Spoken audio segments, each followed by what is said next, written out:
Welcome back to the third part of Mary Prince's narrative about her enslavement. So let's just get into it. After Hetty died, all her labors fell upon me, in addition to my own. I had now to milk 11 cows every morning before sunrise, sitting among the damp weeds, to take care of the cattle as well as the children, and to do the work of the house. There is no end to my toils, no end to my blows. I lay down at night and rose up in the morning in fear and sorrow, and often wish that like poor Hetty, I could escape from this cruel bondage and be at rest in the grave. Signs of depression there. But the hand of that God whom then I knew not was stretched over me, and I was mercifully preserved for better things.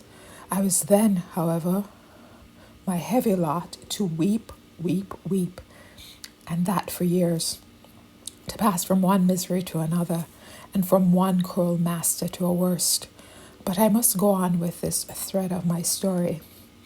One day a heavy squall of wind and rain came on suddenly, and my mistress sent me around the corner of the house to empty a large earthen jar. The jar was already cracked, and an old deep crack that divided it in the middle.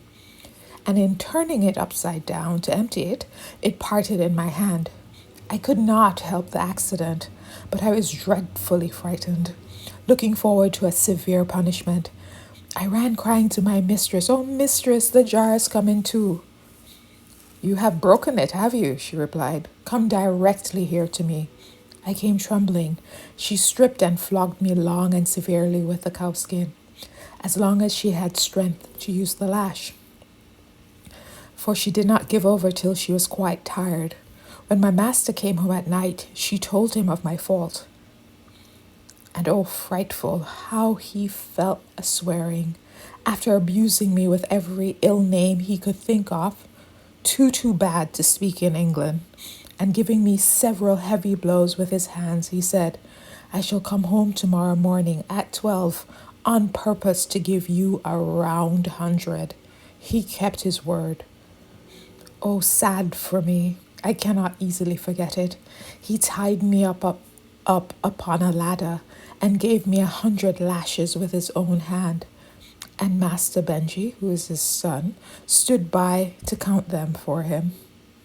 When he had licked me for some time, he sat down to take breath. Then after resting, he beat me again and again, until he was quite wearied, and so hot, for the weather was very sultry, that he sank back in his chair, almost like to faint. While my mistress went to bring him drink, there was a dreadful earthquake. Part of the roof fell down, and everything in the house went clatter, clatter, clatter. Oh, I thought the end of all things near at hand, and I was so sore with flogging that I scarcely cared whether I lived or died.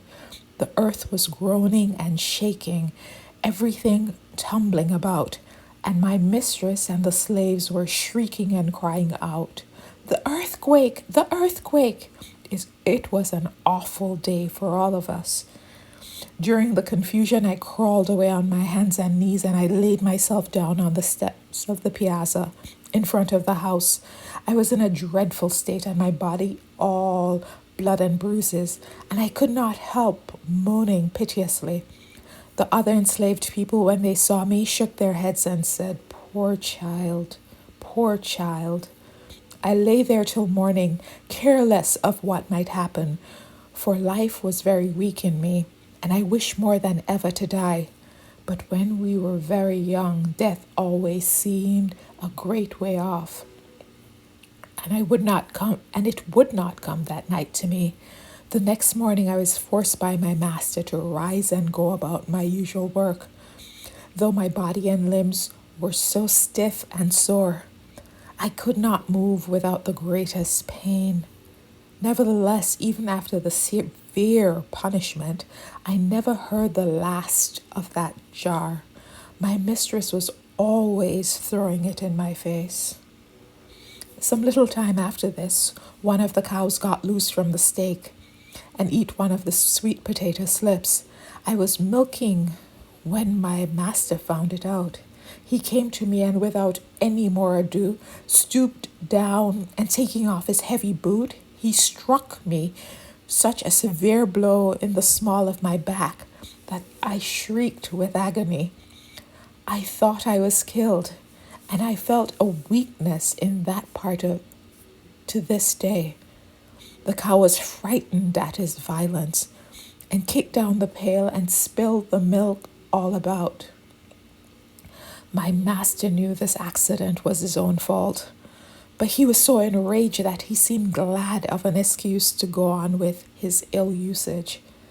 I cannot remember how many licks he gave me then, but he beat me till I was unable to stand, and till he himself was weary.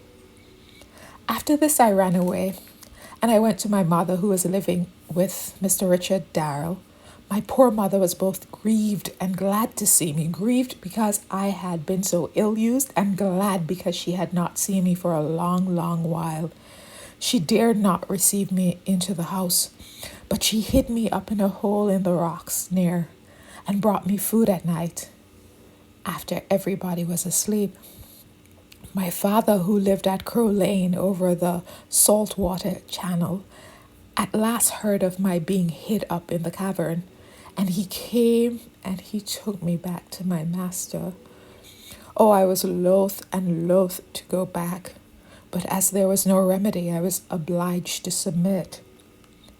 When we got home, my poor father said to Captain I, "Sir, I'm sorry that my child should be forced to run away from her owner, but the treatment she has received is enough to break her heart. The sight of her wounds has nearly broke mine. I entreat you, for the love of God, to forgive her for running away, and that you will be a kind master in her future."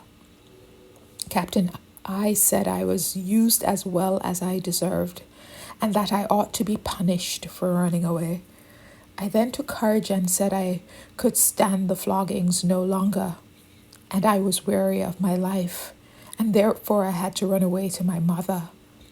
But mothers could only weep and mourn over their children. They could not save them from cruel masters, from the whip, the rope, and the cowskin.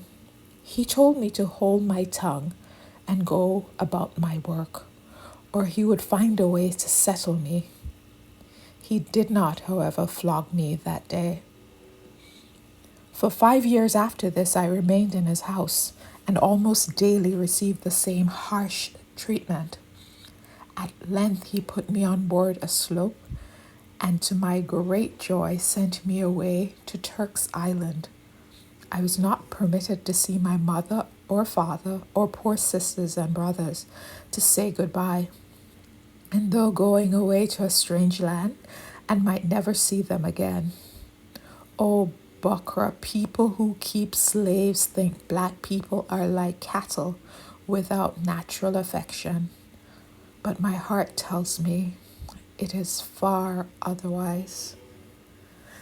So I'm going to stop here, but you see the themes of this child. We start with her early and the decline in her mental health, the obvious breakdown into a depressive state, not wanting to live. Then there's obvious the destruction of the family, where the father has to come and stand up for the child. And I'm proud of the father.